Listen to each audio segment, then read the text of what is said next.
O tema da noite nosso hoje é sobre direitos humanos. Antes eu gostaria de agradecer ao Oséias, né, por todo esse trabalho que tem feito, agradecer a Tânia por ter me convidado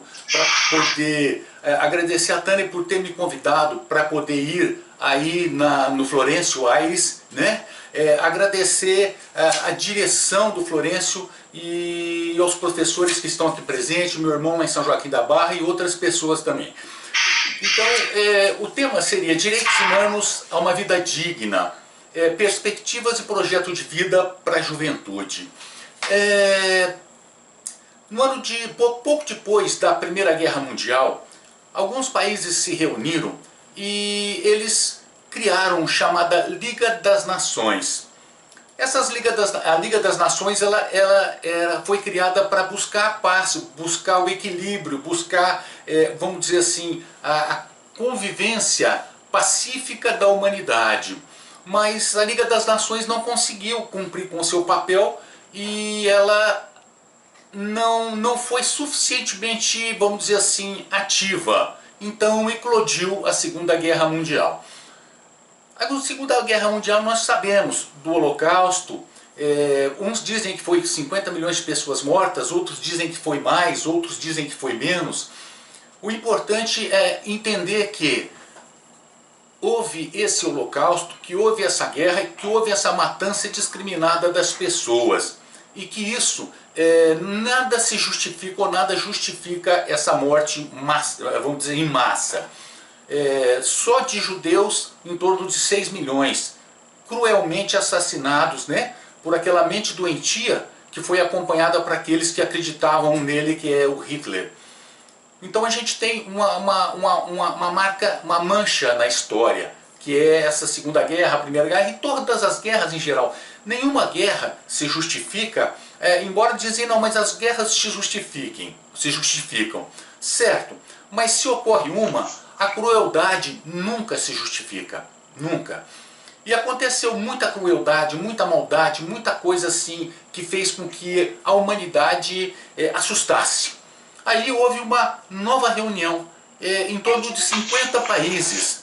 Esses 50 países então fundaram a Organização das Nações Unidas, que nós conhecemos como ONU. Isso foi em 1945, no pós-Segunda Guerra Mundial, em busca da paz entre as nações, estabelecer as relações amistosas entre essas nações. E foi criada a ONU em 1945. Em 1948, exatamente no dia 10 de dezembro, veio à luz uma recomendação da ONU para os países que aderiram, né, que faziam parte dessa organização. Essa recomendação é chamada de Declaração Universal dos Direitos Humanos. Ela veio à luz em 10 de dezembro de 1948, trazendo alguns preceitos básicos, abordando as várias áreas da vida humana e dando ênfase, né, ao ser humano, à dignidade do ser humano. Essa Declaração Universal, ela depois foi sendo incorporada nos seus países, na legislação, vamos dizer, positiva, né, dos países. Aqui no Brasil nós temos no artigo 5º, né, os princípios fundamentais e as garantias, que muitos desses direitos humanos estão incorporados nesses princípios fundamentais. Quando positivado aqui na nossa legislação interna, é chamado de direitos fundamentais. E no Brasil, esses direitos inclusive são causas pétreas que não podem jamais ser tiradas. A emenda constitucional não pode mexer. Quiçá se outra Constituição, se bem que a Constituição é o rompimento com o anterior e o reinício, mas tudo bem. E nesse artigo 1º da Declaração Universal dos Direitos Humanos diz: todos os seres humanos nascem livres e iguais em dignidade e direitos, são dotados de razão e consciência e devem agir em relação aos outros com espírito de fraternidade. Todos nós somos livres, devemos ser livres e ter a nossa dignidade. E a nossa Constituição aderiu ela aceitou, acatou. O Brasil, todos os anos a Assembleia Geral da ONU, que é uma vez por ano, é o Brasil que faz o discurso inicial. O primeiro discurso lá da Assembleia Geral, o Brasil é convidado a fazer. E o Brasil incorporou. E dentro desses direitos universais está o direito à educação. 1948, no artigo 26 da Declaração Universal, ela fala de instrução. Diz: todo ser humano tem direito à instrução. A instrução será gratuita, pelo menos nos graus elementares e fundamentais. A instrução elementar será obrigatória, a instrução técnico-profissional será acessível a todos, bem como a instrução superior, esta baseada no mérito. E tem uma segunda linha, que diz: a instrução será orientada no sentido do pleno desenvolvimento da personalidade humana e do fortalecimento do respeito pelos direitos humanos e pelas liberdades fundamentais. A instrução promoverá a compreensão, a tolerância e a amizade entre todas as nações e grupos raciais ou religiosos. Coadjuvará as atividades das Nações Unidas em prol da manutenção da paz. A importância da educação. Mas aí nós vamos fazer uma diferenciação entre ensinar, instruir e educar. O ensino, ele é dado nas escolas. Os professores ensinam os seus alunos. É mais do intelecto, do intelectual, da cultura. Por exemplo, a história, a matemática, a filosofia, o português. Mas nós temos que partir do seguinte princípio. O professor, ele está lá para ensinar, mas ele também tem que ajudar no desenvolvimento intelectual desses jovens e dessas crianças. De que forma? Por exemplo, no ensino de história. O professor que ensina história, ele não deve só ensinar a história do Brasil, quem descobriu o Brasil, a história universal, a história, a proclamação da República, a independência, como é que foi a independência, como não foi, Pedro I estava num cavalo branco, levantou a sua espada e tal. Não. O professor, além disso, ele deve passar para o seu aluno a ideia de o aluno fazer um raciocínio, o aluno como que desenvolver um raciocínio crítico a respeito daquilo que lhe é passado. Nós sabemos que o ser humano, de acordo com os tempos, cada um escreve a história na sua visão. O historiador, ele vai escrever na concepção que ele tem da história. Então ele escreve na visão dele. Muitos dizem que Dom Pedro, quando proclamou a independência, lá nas beiras do Ipiranga, ele não estava num cavalo branco, ele estava num burrico, né? E não foi bem assim, igual o dia do fico, né? Não, aquela toda a empolgação, não, tem uma conjuntura, é um contexto em que esse aluno ele vai ter que começar a pensar nisso, usar o seu raciocínio lógico e crítico também. O professor de matemática, por exemplo, não é só ensinar as teorias, as fórmulas, as raízes, mas ajudar no desenvolvimento do raciocínio lógico desse aluno, né? É mais profundo. O ensino não é só a base, é mais profundo. A gente sabe das condições, das dificuldades hoje em que se encontram os professores e os alunos, mas é o esforço de cada um, né? É a opção. Uma das profissões mais bonitas que eu acho e que tem é de professor. O professor, ele é um direcionador de vidas. Ele é uma pessoa que ele vai pouco a pouco incutindo, olha só a importância do professor na vida de uma criança e de um jovem. Ele vai muitas vezes direcionar essa criança, esse jovem para os rumos certos ou errados da vida. Obviamente que a família tem o seu papel, obrigatoriamente a família tem o seu papel. Mas o professor hoje tem uma função muito importante, porque ele está junto com o aluno, talvez, nessas escolas de tempo integral, muito mais tempo do que os pais. Então, é essa necessidade, essa vontade que ele tem que ter dentro dele, vendo que lá naquela frente, na frente dele tem um ser humano, né? Uma criança, um adolescente ou um adulto no EJA. Esse sentimento. E aí nós temos o instruir, ou seja, ensinar, Instruir e educar. O instruir seria mais, vamos dizer assim, nas condições de você, por exemplo, um professor de educação física. Quando ele vai jogar um basquetebol, ou jogar um vôlei, ou ensinar um jovem a jogar futebol lá, ele está instruindo, não é mesmo? Ele está, quando vai aprender a andar de bicicleta e você vai ensinar alguém, você está instruindo essa pessoa. Então seria mais no sentido prático a instrução, no sentido, vamos dizer assim, da prática, né? E nós temos aí, no caso, o educar. O que é o educar? O educar, ele é assistemático. Ele, em qualquer lugar, o educar se encaixa. A educação, ela é pelos exemplos. A educação, ela faz com que as pessoas transmitam aquelas que estão às suas voltas e que as conhecem, a educação para a vida, para a convivência, para a convivencialidade, que é a convivência positiva entre as pessoas. Mas elas não são estanques.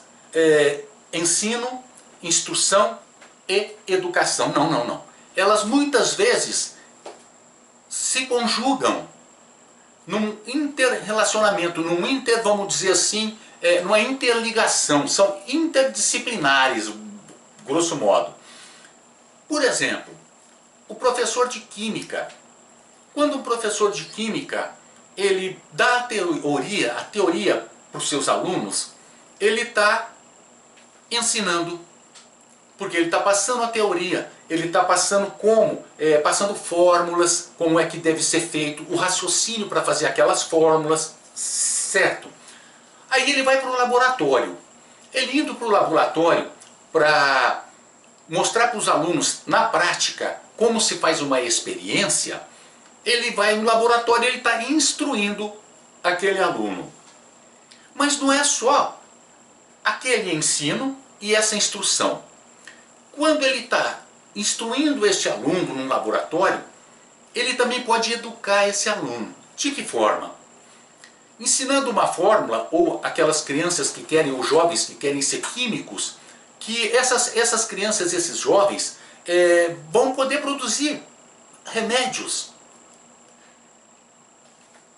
O que ele ensina a essas crianças? O bom uso que se deve fazer dessa descoberta que foi feita por aquele químico. Ou no manuseio de, vamos dizer assim, produtos, passa ao aluno a necessidade de utilizar aquilo com ética, utilizar-se daquelas descobertas ou daquelas formas que trabalha com ética, com responsabilidade.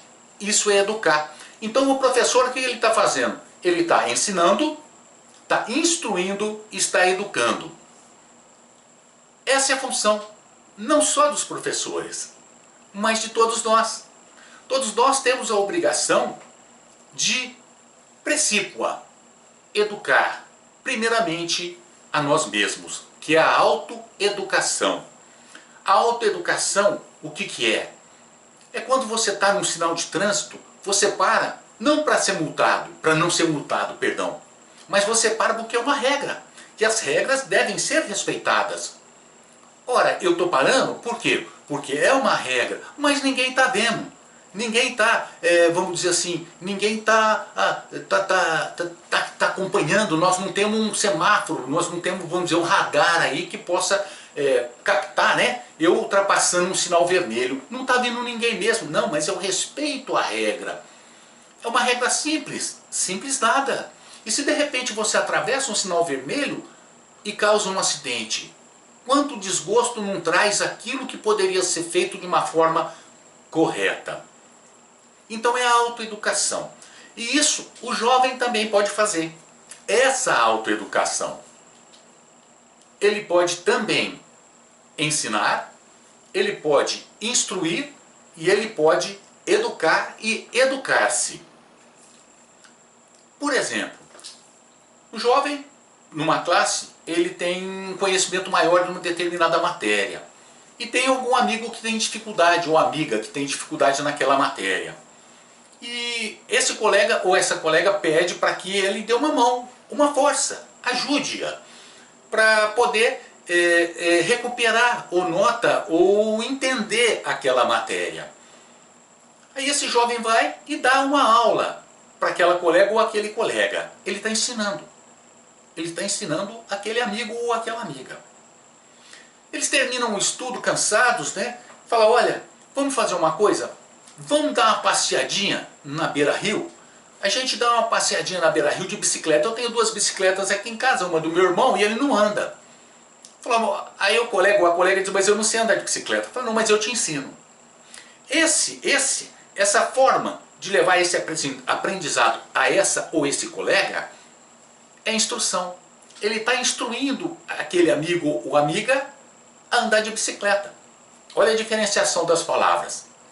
E quando ele sai e ela consegue se equilibrar, ou o colega, ele sai lá para beira-rio aí, em Porto Nacional, que é muito bonita a beira-rio, ele sai de bicicleta e tal, e o que está ensinando, o que está mostrando como se anda de bicicleta lá na beira-rio, ele para quando uma pessoa vai atravessar a faixa.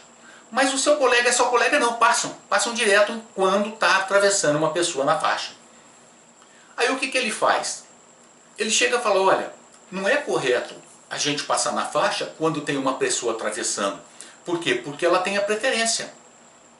Aqui no Tocantins, em Palmas, a gente respeita as faixas. Porto Nacional também.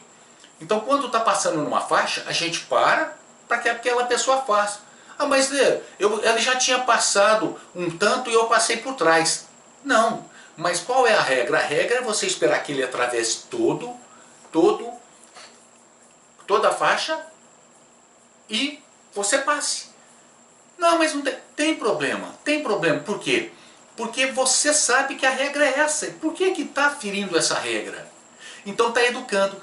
Esse colega está ensinando quando ajudou na matéria, instruindo quando ensinou, quando levou aquele coleguinha instrução sobre como andar de bicicleta, e está educando aquele jovem colega seu.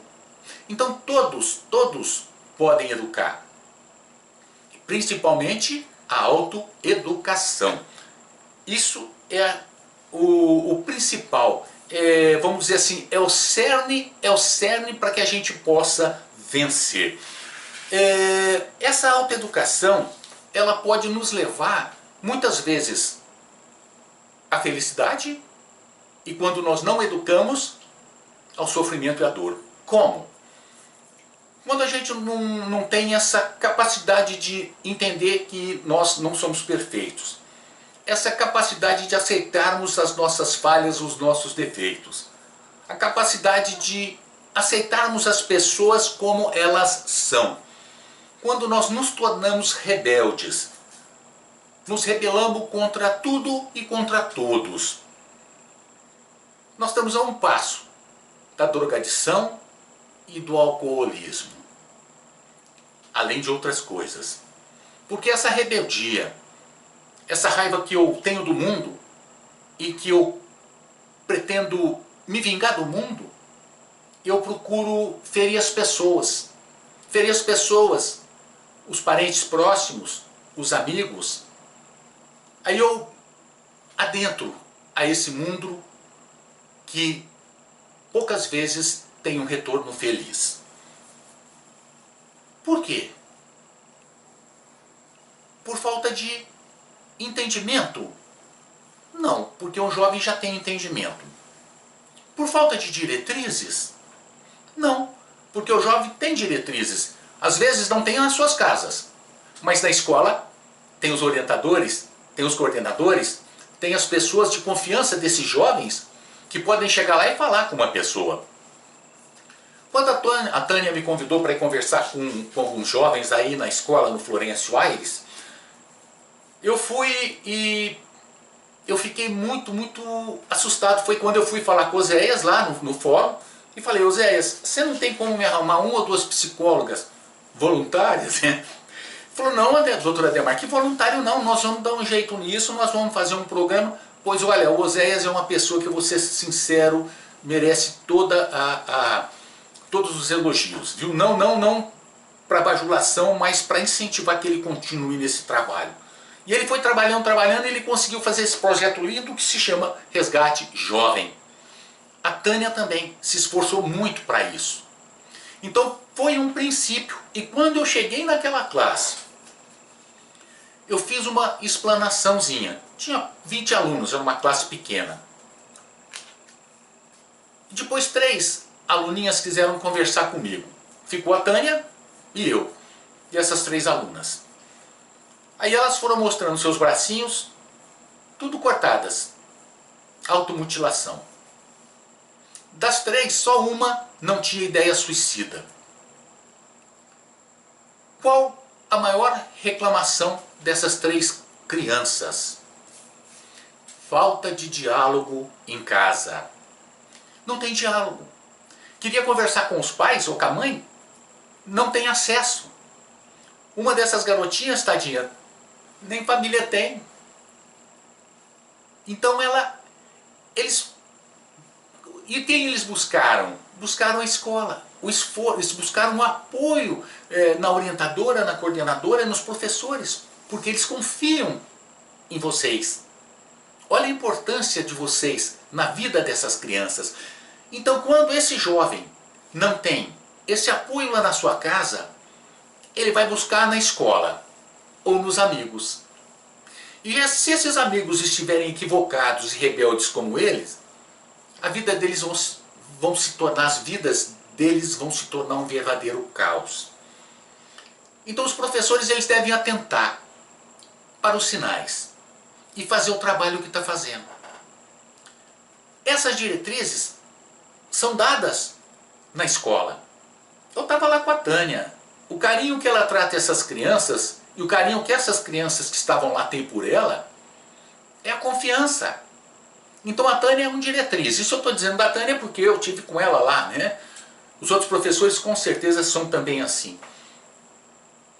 Esse carinho, esse amor, essas diretrizes são dadas por vocês, por nós, por aquelas pessoas que querem o bem dessas crianças e desses jovens, embora às vezes nas suas casas não tenham nenhum tipo de apoio, nenhum tipo de carinho, nenhum tipo de amor.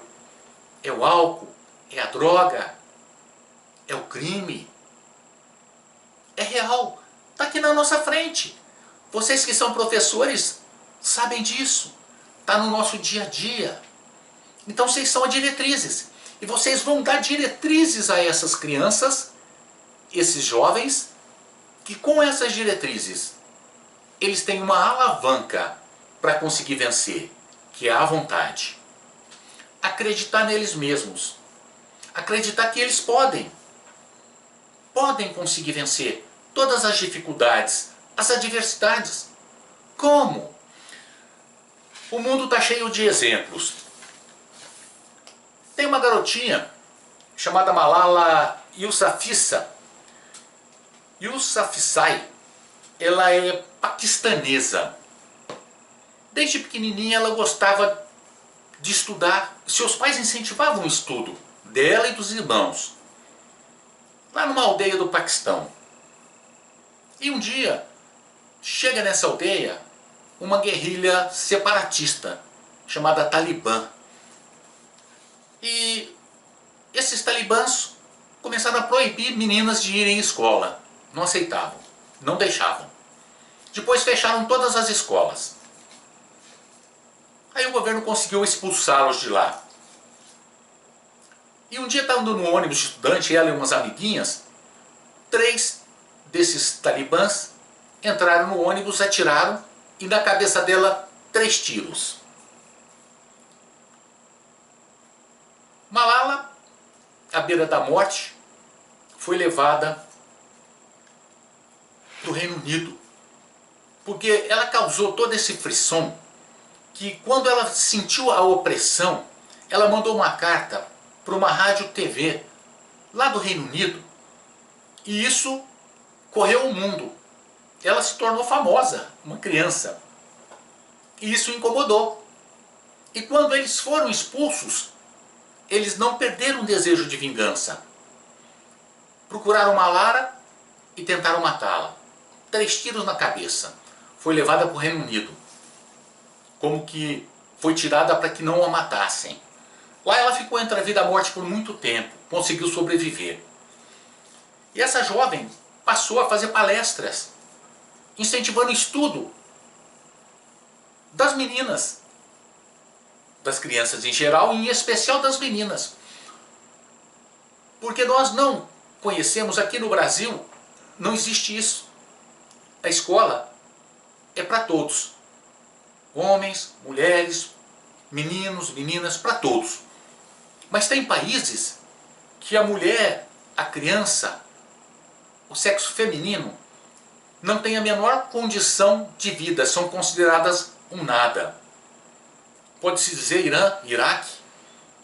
Irã eu li, não me recordo, foi há algum tempo, nem sei se essa lei passou, que disseram que ia ser aprovada uma lei para a menina de 9 anos poder casar. Então a mulher não é nada. A África, as mutilações das africanas, olha só. Então a gente acha, não, mas o que é isso? Essa luta da Malala pelo ensino das meninas é real, é do mundo, e ela luta. E saiu pelo mundo fazendo palestras, e saiu pelo mundo levando essa mensagem. E ela conseguiu uma bolsa na Universidade de Oxford, lá no Reino Unido, que, salvo engano, é a mais antiga do mundo, do século XI. Uma das melhores do mundo. Terminou agora, em 2020, o seu curso, com 23 anos, mais ou menos. E Malala continua esse trabalho. Olha a dificuldade que essa menina teve. Olha as adversidades que ela encontrou. As condições adversas. À beira da morte. Num país, na ponta desse país, em que esse Talibã tomou aquele local, aquela aldeia, os maltratos que não foram perpetrados contra essas pessoas. As dificuldades pelas quais elas passaram. Mas ela não se entregou.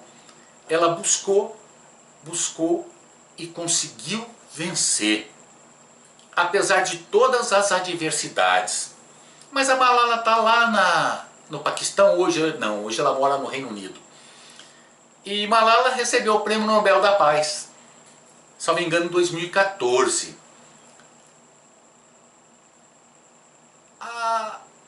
Ela recebeu o Prêmio Nobel da Paz, que foi dividido,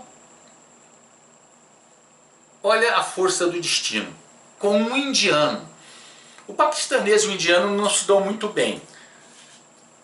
Ela dividiu com o indiano.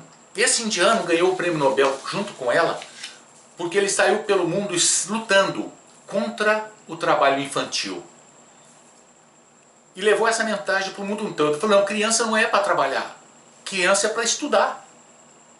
Dizem, não, mas a criança tem que ajudar, ela aprende sim desde pequena. Não, não. Ela tem o direito à educação, ela tem o direito a uma vida digna. Não é o assunto da noite a vida digna, que é o direito à educação. Os dois ganharam o Prêmio Nobel da Paz. Malala está lá. Continua com o seu trabalho. Mas vamos agora vir para o Brasil. Hoje é uma moça, uma jovem que tem 35 anos de idade. Ela chama Carolina Tanaka. Essa menina foi uma surpresa quando nasceu, porque nenhum exame detectou nada. Ela veio à luz sem os 2 braços.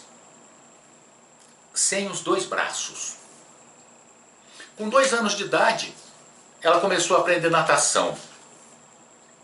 Ela foi trabalhando, se trabalhando, e com o apoio da família ela foi vencendo as dificuldades, vencendo os percalços, os obstáculos do caminho. Hoje ela é professora de educação física, uma pessoa sem os 2 braços. Como ela começou? Primeiro ela começou a aprender a fazer as coisas com os pés, a se maquiar com os pés, a comer com os pés. Provavelmente hoje ela dirige com os pés. O braço que ela não teve desde que nasceu, ela superou a dificuldade pela sua vontade e pelo seu esforço. Ou seja, é uma vencedora. É uma vencedora. E tem outra jovenzinha no Brasil, que hoje ela está com 27 anos mais ou menos. Ela se chama Laíssa Sobral Martins. A Laíssa tem uma reportagem escrita sobre ela, chama Reciclando a Vida, Transformando o Futuro. A Laíssa era catadora de lixo. Catadora de lixo. A mãe da Laíssa só sobressaltos na vida. Perdeu os pais com 10 anos, com 9 anos de idade, foi colocado nos abrigos, né? Nos orfanatos, ela e os irmãos, mas devido aos maus tratos ela fugiu do orfanato, foi para as ruas. Dona Maria Lúcia foi para as ruas, foi viver nas ruas. Sofrimento, dor, engravidou da Laíssa e do irmão. E pouco a pouco, essa mãe Maria Lúcia foi albergando crianças abandonadas também.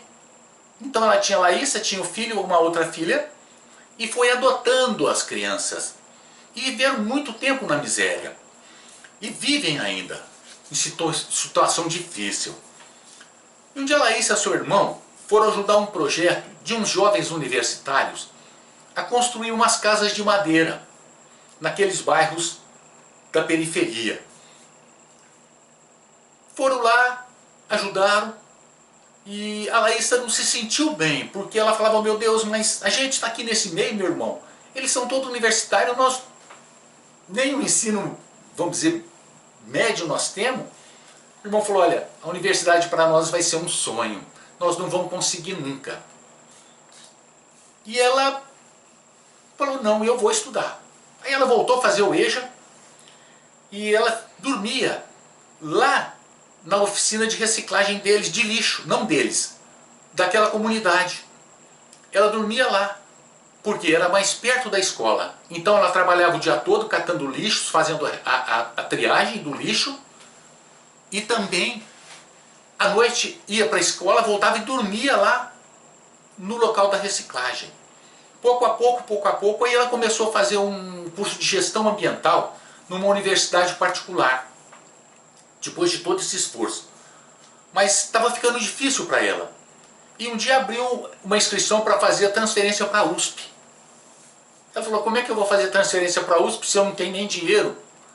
Aí ela disse que os imundos, os sujos, que eram aquelas pessoas que trabalhavam no lixo, fizeram uma vaquinha e pagaram para que ela pudesse fazer a inscrição para a seleção. Passou. Foi para a USP. Aí ela começou a trabalhar e fazer cursos em organizações não governamentais e lutar em prol daquelas pessoas e pelos afrodescendentes, porque ela sentia muito o preconceito, a exclusão, principalmente por ela ser catadora de lixo. Os próprios colegas na escola faziam bullying com ela. Aí eu, para buscar essas informações, eu falei, olha, eu não vou pegar só esse artigo sobre ela. Aí eu procurei no currículo Lattes e está lá o currículo dela. Vários cursos de extensão, tudo, e está terminando mais uma faculdade agora. Olha de onde ela saiu. Olha as dificuldades que ela encontrou. E ela venceu. E está vencendo pouco a pouco. Por quê? Coragem. Vontade de vencer. Então nós não podemos dizer, olha, eu não tenho como. Sim, eu tenho como. Eu só não venço se eu não quiser. As diretrizes estão sendo dadas. Não é mesmo? Então o jovem, ele deve se agarrar à vida com muito amor. Deve jamais pensar na droga, no álcool, nas fugas, nesse tipo, porque é uma fuga que ele está fazendo, está fugindo, tentando fugir de uma realidade que ele não consegue. Muitas vezes pela autoflagelação, o suicídio. Que coisa mais absurda. Entre várias causas, existe a covardia moral que pode levar essa pessoa a isso. Por quê? Medo da vida, medo de vencer, medo. E quando se fala em dignidade, quando se fala em vencedor, não quer dizer só no aspecto financeiro e econômico. É aquela pessoa que é feliz dentro daquilo que ela está fazendo. E aquilo que ela está fazendo, ela está fazendo com amor. Com amor. Uma dona de casa, quando ela faz uma comida com amor, ela está fazendo bem aquela função para a qual ela está trabalhando. Em todos os sentidos, em todos os lugares, em todos os âmbitos, nós temos, sim, como ser felizes, ser realizados, porque nós estamos fazendo aquilo que nós gostamos. E quando a gente faz aquilo que a gente sente prazer em fazer, independentemente de o que quer que seja, nós não estamos mais visando o interesse financeiro ou monetário, mas sim aquela satisfação pessoal. E isso a gente consegue através da educação, que ela vem com o ensino, com a instrução e a educação. A educação para a vida. O ensino necessaríssimo para que abra a nossa mente, para que abra a nossa cabeça, para que a gente tenha o conhecimento, ou melhor, a instrução. A instrução da mesma forma. A educação somos nós e nós mesmos. E a partir desse momento nós vamos transmitir a essas pessoas que estão às nossas voltas a necessidade também de se modificar. Mahatma Gandhi diz: uma casa que tem uma pessoa que tenha paz, a paz vai se estender para essa casa. Numa rua que tem uma casa que tenha paz, essa paz vai se estender para aquela rua. Numa cidade em que tenha a paz, essa paz vai se estender para o seu país ou o seu estado. Por quê? Porque contagia. Hoje a nossa visão é uma visão de pessimismo. Então nós nos sintonizamos muitas vezes com o mal, com aquilo que está errado, com a derrota. Porque nós estamos pensando no mal, no erro e na derrota. A partir do momento que nós começarmos a ser otimistas com a vida, independentemente das condições em que nós nos encontremos, nós vamos encontrar a solução para os nossos problemas. Por quê? Porque nós vamos estar com a cabeça tranquila para poder distinguir o certo, o errado, o caminho a seguir. Por isso o jovem jamais deve desanimar, jamais deve partir por caminhos equivocados que só vai lhe levar ao sofrimento e à dor. Sigam as diretrizes que os seus professores lhes passam, e se tiverem essas diretrizes nas suas casas, sigam os seus pais, os conselhos de suas mães, porque querem só os seus bens, ou o seu bem. Muitas vezes eu não tenho um pai ou uma mãe, mas aquela pessoa que se encontra no lugar desse pai, dessa mãe, deve ser ouvida. E quando essa pessoa não tem condições de nos dar as diretrizes, vocês têm os professores, os orientadores. Tem essas pessoas que estão no seu caminho, que foram colocadas e não é por acaso. Por isso eu lhes digo, meus jovens, meus idosos, adultos, crianças, quem esteja assistindo, acredite em si mesmo. Não existe barreira intransponível para aquele que acredita e busca o factível na sua vida. Acredita, porque todos nós somos detentores dos direitos humanos à vida digna e à educação, ao ensino e à instrução. Essa é a minha fala. Muito obrigado. Agradeço a todos que tiveram a paciência de me assistir. Muito obrigado.